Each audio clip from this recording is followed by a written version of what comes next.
Hey Rob, back again in my video making t-shirt apparently. I noticed, I was rewatching my last video to see where I could leave off on this one. And I wore it last time. It has been washed though. I guess I just like it. It's soft, it feels good. But anyways, we're gonna see how much we can fit in this time and talk about a few things while I ramble about the Army.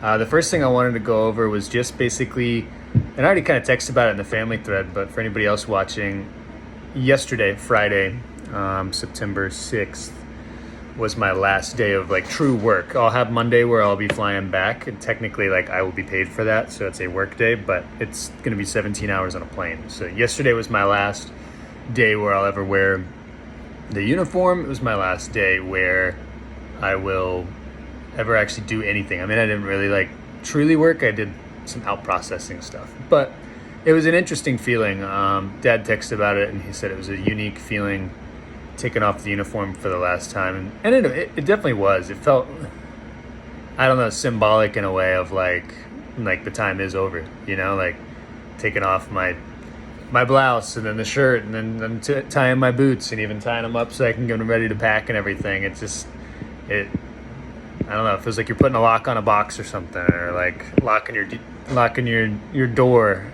when you leave the place. Like it's like a finalizing act kind of thing. So it was really interesting, but I don't think the thoughts have like truly kicked in of like, I'm done. So maybe I'll have some more for that over time. I guess the weirdest part was that military is weird because people come and go, you know, like I get here and I make friends with people.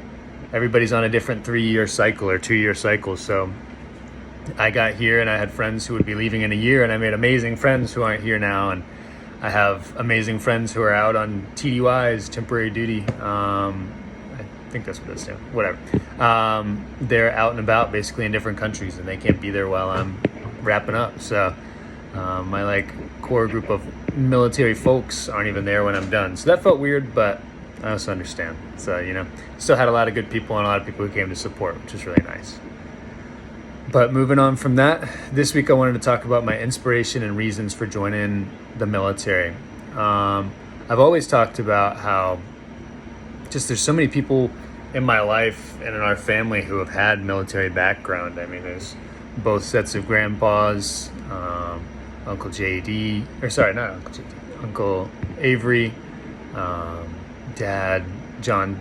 And so hearing them every year at the beach was always probably one of the biggest impacts on at least piquing my interest in the military. It always kept me with such a high respect for it, as well as just a thought of like, oh, that seems like a good set of work, as well as it seems like